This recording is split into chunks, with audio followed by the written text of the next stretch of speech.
திரு அண்ணாமலை அவர்களை பற்றி நாம் அனைவருமே நன்றாக அறிவோம். பண்போடும் நாகரிகத்தோடும் ஆதாரங்களுடனும் பேசக்கூடியவர். தன்னுடைய வாதங்களை தெளிவாக மக்களிடையே எடுத்து செல்லக்கூடியவர். மிக மிக நாகரிகமானவர். ஆனால் அந்த நாகரிகம் அவரைப் போலவே நாகரிகமாக பேசுபவர்களுக்கு மட்டும்தான். கொள்கை அளவிலே பேசக்கூடியவர்களுக்கு கொள்கை அளவிலே பதிலளிப்பார்.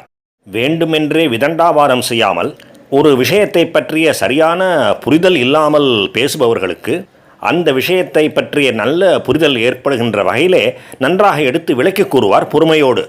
உதாரணமாக மத்திய அரசின் திட்டங்கள் அவற்றையெல்லாம் நன்றாக எடுத்து மக்களிடையே விளக்கி கூறுவார். ஆனால் நக்கலும் கேலியும் நிரம்பி வழிந்து வேண்டுமென்றே எகத்தாளமாகவும் அவரை தனி மனித முறையிலே அவமானப்படுத்துகின்ற வகையிலும் பேசுகின்றவர்களை சும்மா விடமாட்டார். அவர்கள் பாணியிலேயே பதிலளிப்பார். இறங்கி அடிப்பார். தமிழக பாஜகவிலே எத்தனையோ தலைவர்கள் இருந்திருக்கின்றார்கள். ஆனால் அவர்கள் மீது திமுகவினரோ அதிமுகவினரோ சேற்றை வாரி இறைத்தால் அவர்கள் ஒன்று அமைதியாக இருந்து விடுவார்கள், அல்லது இரண்டாவதாக மிக மிக மென்மையாக தங்கள் மீது வைக்கப்படுகின்ற குற்றச்சாட்டுகளுக்கு பதிலளிப்பார்கள். ஆனால் அண்ணாமலை அப்படி இல்லை. விஷமத்தனமான கேள்விகளுக்கு விஷமத்தனமாக பதிலளிப்பார். அடாவடித்தனத்துடன் பேசுபவர்களுக்கு அந்த அடாவடித்தனத்துக்கு சற்றும் குறையாத வண்ணம் அடாவடியாக பதில் சொல்வார். எனவே அவரை பொறுத்தவரையிலே அவர் ஒரு கண்ணாடி. அவர் முன்னால் நாகரிகம் நின்றால் அவரிடம் நாகரிகம் தெரியும், அநாகரிகம் நின்றால் அநாகரிகம்தான் தெரியும்.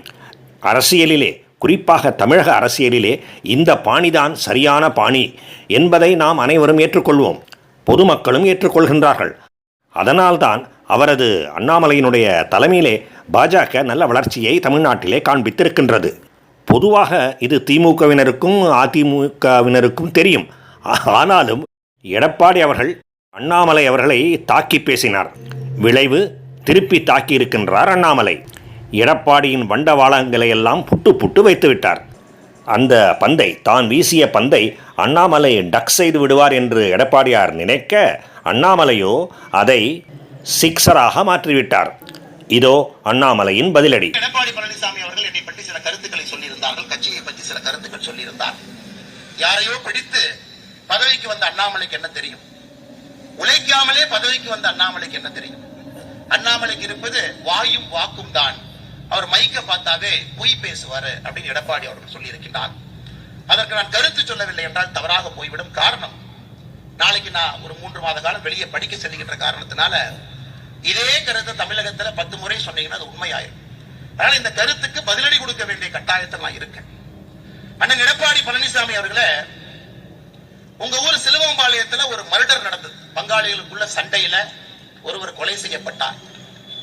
கொலை செய்யப்பட்ட பிறகு அதே சிலுவம்பாளையத்தில் ஒருத்தர் கைது செய்யப்பட்டார். அதன் பிறகு சிறைக்கு போனார். அதன் பிறகு கைது செய்யப்படாத ஒருத்தர் மேற்கு தொடர்ச்சி மலையில ஒளிந்திருந்தார். இன்னைக்கு திமுக இருக்கக்கூடிய மூத்த அமைச்சர், அன்னைக்கு அதிமுகவுடைய அமைச்சர், அவர் கையை காலை பிடித்து அந்த வழக்கை முடித்து விட்டு வெளியே வந்து சிலுவம்பாளையம் பஞ்சாயத்து தேர்தலில் நின்று தோர்த்த மனிதர் நீங்கள். ஆனால் தயவு செய்து எனக்கு நேர்மையை பற்றி, நாணயத்தை பற்றி எனக்கு நீங்கள் பாடம் எடுக்க வேண்டாம். அதே கொங்கு பகுதியில் அதே பக்கத்து மாவட்டத்தில் வந்தவன், அருமை பெருமை எல்லாம் எனக்கு தெரியும். கூவத்தூர்ல நடந்தது கட்சியினுடைய பொதுச் செயலாளரை தேர்ந்தெடுக்கக்கூடிய நிகழ்வா? கூவத்தூர் நடந்தது அலங்கோலம். ஒரு புரட்சி தலைவர் நடத்திய ஒரு கட்சி, தமிழகத்தில் திமுகவுக்கு மாற்றாக இருக்க வேண்டும் என்று தமிழக மக்கள் நினைத்த ஒரு கட்சி. கூவத்தூர்ல நீங்க என்ன அநியாயம் பண்ணீங்க? இஎம்ஐ டெண்டர் சிஸ்டத்துல கட்சியினுடைய முதலமைச்சரை தேர்ந்தெடுத்தீங்க.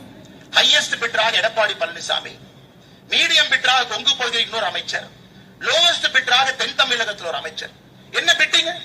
எந்த எம்எல்ஏவுக்கு மாசம் என்ன பணம் கொடுக்க வேண்டும் என்பதுதான் கூவத்தூர்ல அந்த பிட்டிங் முறை. அதன் பிறகு தவழ்ந்து காலில் விழுந்து பதவியை பிடித்த எடப்பாடி பழனிசாமி தன்மான மிக்க ஒரு விவசாயினுடைய